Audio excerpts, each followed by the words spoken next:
boa noite para todos. Meu nome é Júnior.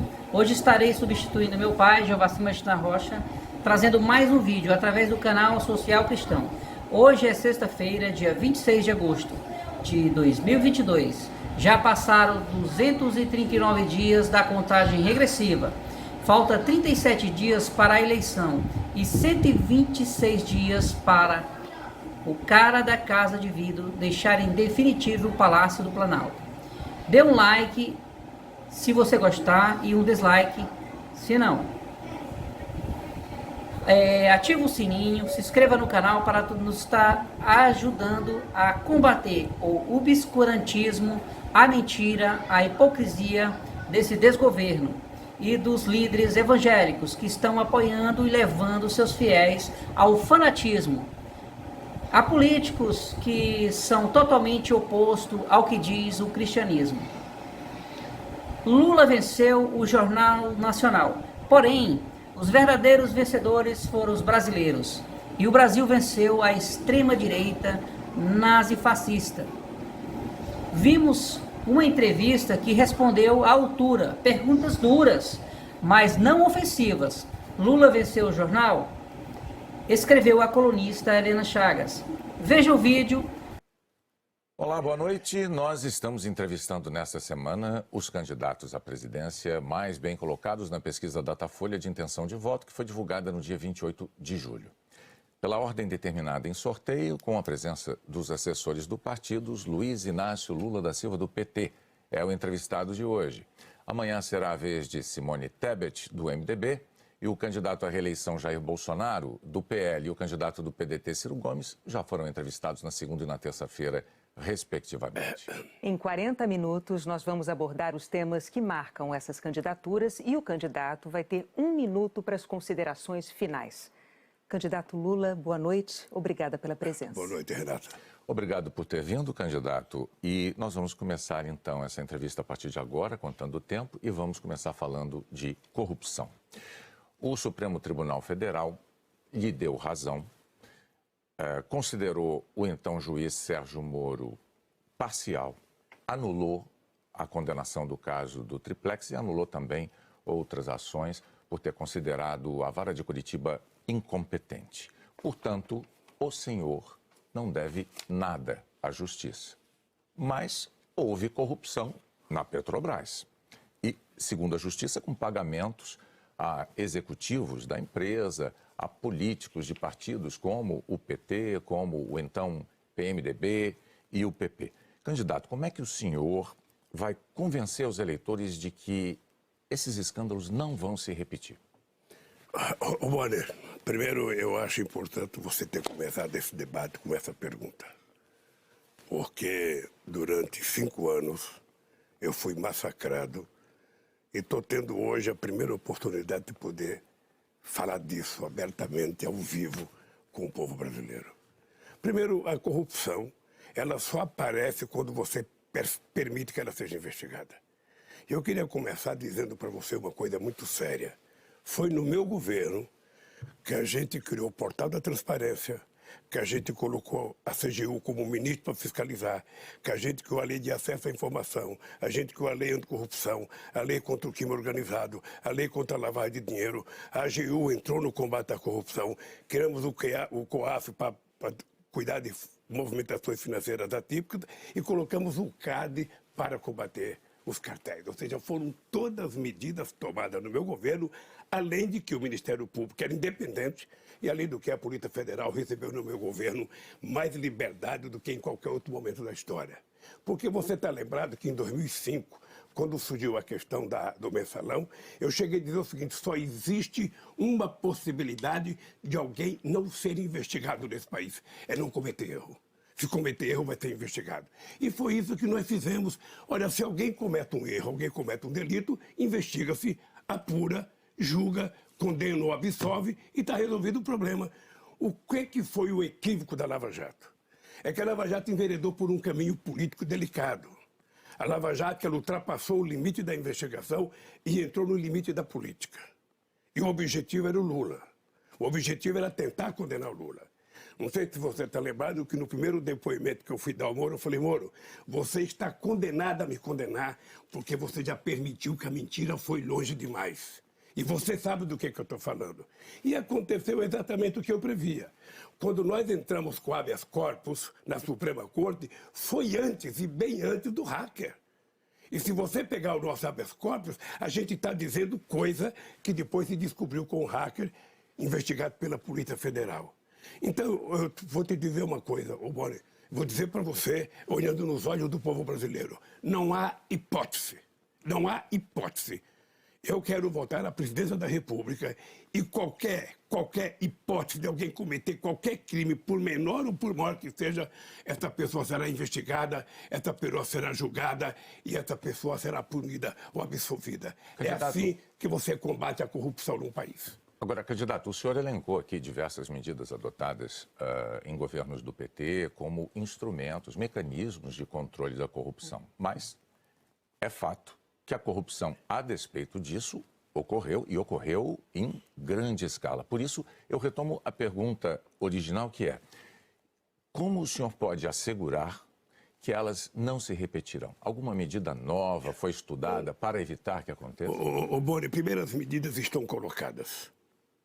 Tá? Veja, eu poderia ter escolhido um procurador engavetador. Sabe aquele amigo que você escolhe, que nenhum processo vai para frente? Eu poderia ter feito isso, não fiz. Eu escolhi da lista tríplice.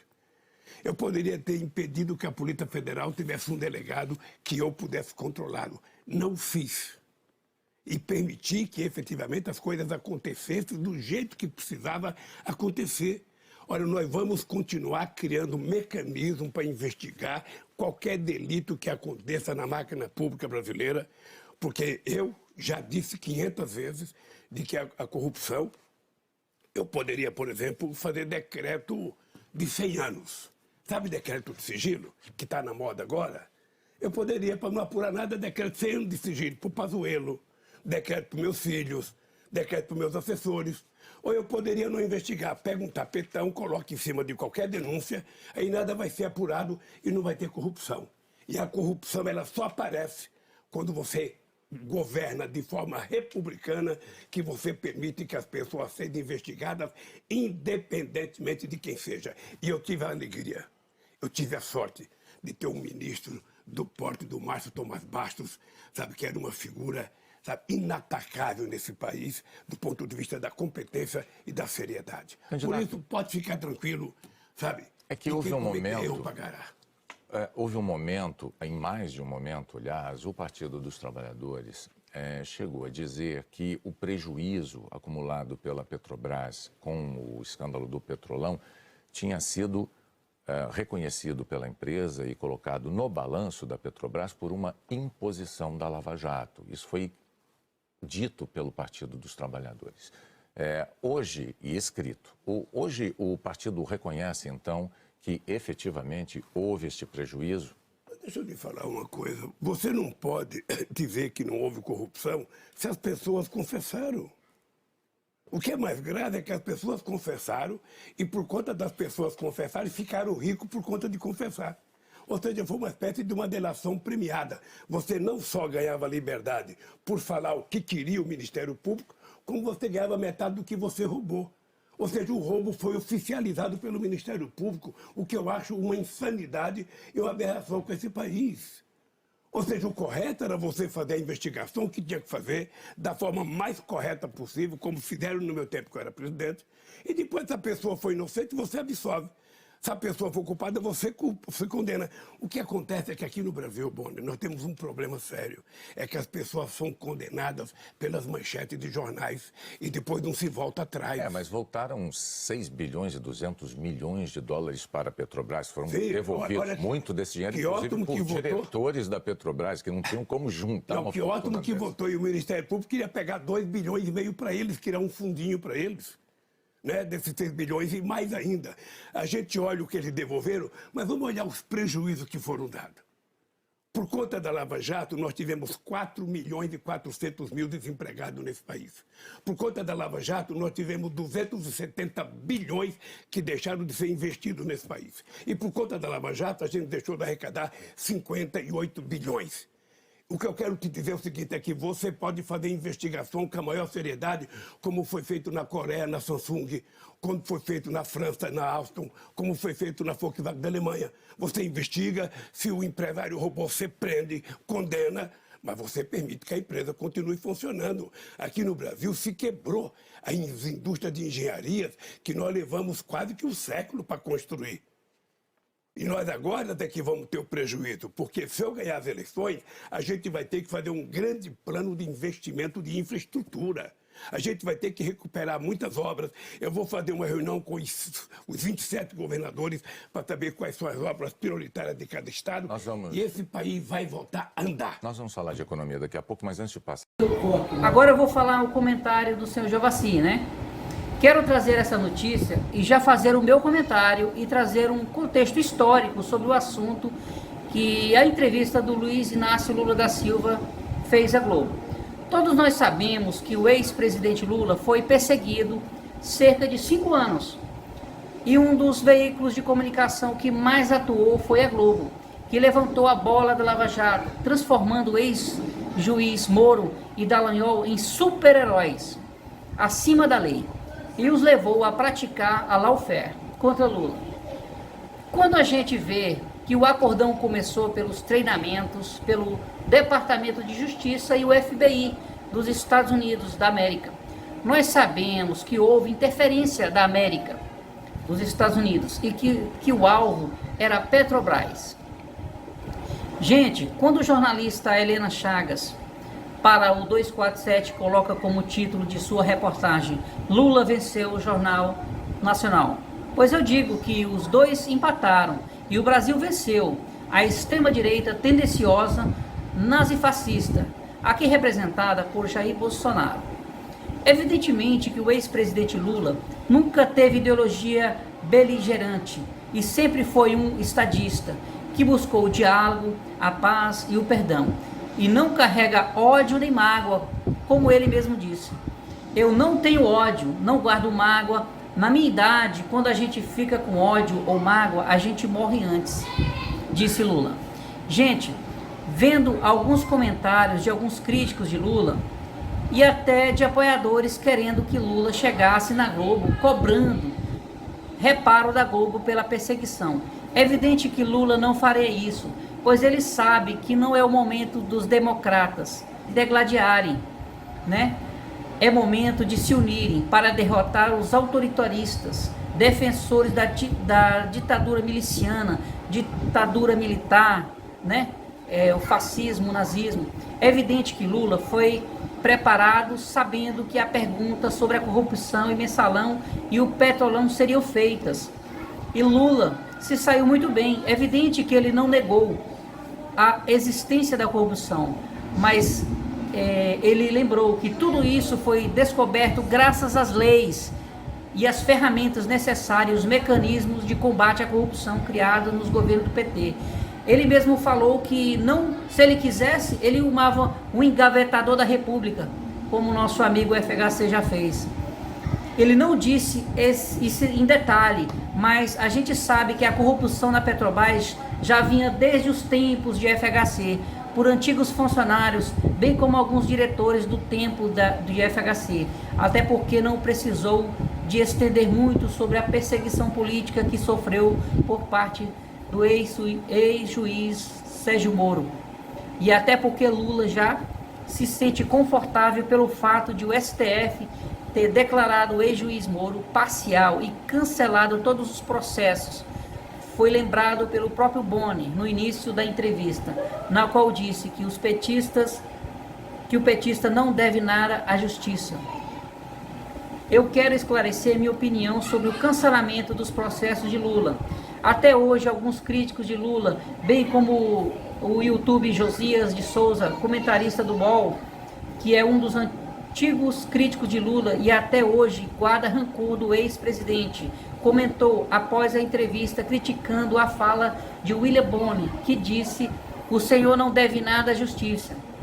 Então Josias disse: como se a anulação das provas pelo Supremo terminasse, colocasse um ponto final na questão. Não colocou. O Lula se livrou das imputações criminais, porque os crimes prescreveram. Então ele deveria ser julgado normalmente, e não foi julgado, foi anuladas. Resposta: gente, é evidente que não sou nenhum jurista, nem precisa ser para entender isso. Essa é uma falácia desses inimigos de Lula e amantes da extinta Lava Jato, que querem desvirtuar a inocência de Lula.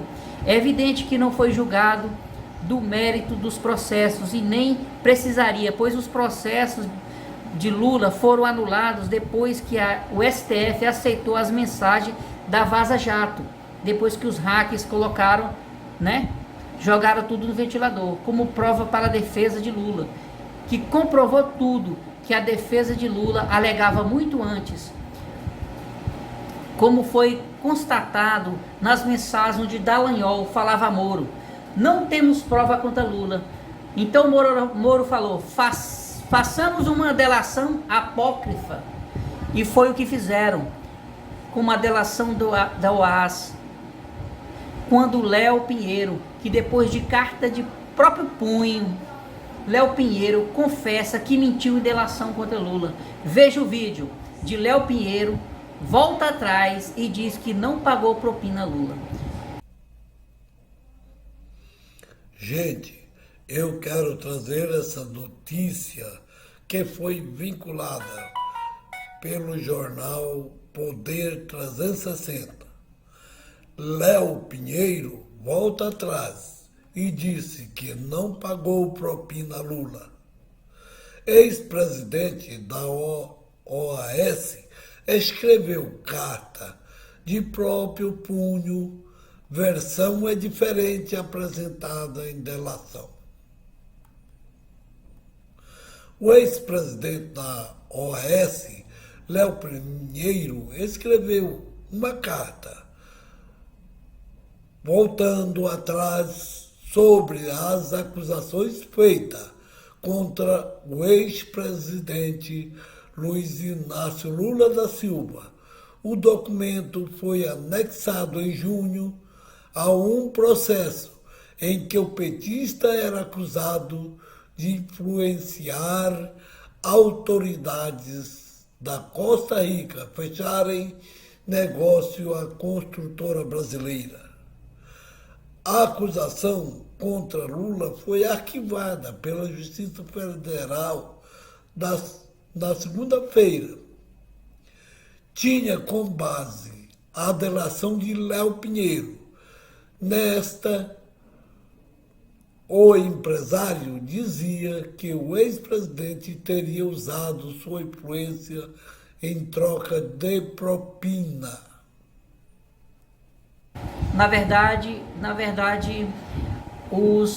era uma perseguição tão grande contra Lula e contra o PT, que eles faziam tipo uma chantagem. Se você não declarar, se você não só pode fazer delação só contra o PT e contra o Lula. Não aceitava nenhuma delação. O processo que foi anulado pelo Ministério Público foi o do Triplex, que já tinha sido cancelado pelo STF e o Moro já declarado como juiz parcial. Vejamos o que disse o advogado de Lula. Em nota, os advogados Cristiano Zanin e Valesca Teixeira Martins, que defendia Lula, comentaram: o pedido de arquivamento apresentado pelo Ministério Público deve pôr fim a caso que foi construído artificialmente a partir de conluio do ex-juiz Sérgio Moro e do ex-procurador Deltan Dallagnol para prender o ex-presidente Lula, retirá-lo das eleições de 2018 e para atacar indevidamente sua reputação. Quando se faz comparação entre a entrevista de Bolsonaro e Lula, temos que ver, cada um tem épocas diferentes e épocas de acusação. De Lula já passou, enquanto que agora de Bolsonaro, época de acusação de Jair Bolsonaro, que está quentinha, debaixo de muitas suspeitas, sigilo de 100 anos, denúncia de corrupção, crimes, rachadinhas, processos em julgamentos, porque ele não pode responder épocas que ele, antes de ele ser presidente, ele não pode se responder por isso. Mas depois que ele sair da presidência, ele vai responder as rachadinhas dos filhos, do pai, julgamentos no STF, TSE, e ainda tem foro privilegiado. E blinda, né? Já trocou várias vezes de diretor da Polícia Federal. Usa do poder para se blindar. E digo mais, que os entrevistadores de Bolsonaro foram até brandos. Foram até brandos com o Bolsonaro, né? Inclusive a notícia de que a Globo aceitou regras para fazer entrevista, que era para não tocar nos filhos dele, certo que não tocaram. E também foram brandas porque não falou muito da questão econômica, a qual é muito grave a situação que o Brasil vive. A crise econômica, ela principalmente ataca os mais pobres, levando a inflação e o aumento dos alimentos, né? Dos principais alimentos, carne, todos os alimentos, principalmente esse. E esse também não tocaram muito nessa questão. Jair Bolsonaro, como sempre, mentiu. Foi eleito através das fake news, governou na mentira, conseguiu esse cerca fixo de 30% que nós achamos muito, que nós não acreditamos que uma parte dessas siga Bolsonaro devido à desinformação, porque eu não acredito que existe no Brasil 30% de nazi-fascista, de seguidores fanáticos e radicais. Como não seria de outra forma, mentiu em todas as entrevistas. Alguns sites chegaram a enumerar as mentiras, né? Mais de 20 mentiras em 40 minutos, ou seja, uma mentira a cada 2 minutos. E às vezes foi confrontado com os entrevistadores, desmentindo depois das entrevistas pelas redes sociais, desmentidos nas redes sociais. E tem mais, o ex-presidente é um estadista. Agora vamos falar de Lula, né? O ex-presidente é um estadista, é um político nato e tem experiência em governar e em política, enquanto que Jair Bolsonaro não tem capacidade para governar. E muitos falam que não tem nem capacidade cognitiva. Como se diz, é o miliciano que caiu de paraquedas no Palácio do Planalto. Na campanha eleitoral sempre fugiu dos debates e dificilmente ele vai nos debates nessa eleição. Para finalizar, então, gente, não tem como equiparar as duas entrevistas. Os personagens são completamente antagônicos. E um para a paz, o amor, fraternidade, amor ao próximo, né? A verdade, a distribuição de renda, a democracia, enquanto que o outro puxa para o lado ideológico, beligerante, a violência, o ódio, o fascismo, o nazismo, a intolerância. Até mesmo houve negócio aí da sua esposa, né, puxar por um lado a intolerância religiosa, o acúmulo de renda e a antidemocracia. E até mais. Muito obrigado. Se você assistiu o vídeo até aqui, compartilha e manda o like. Até mais. Fora Bolsonaro!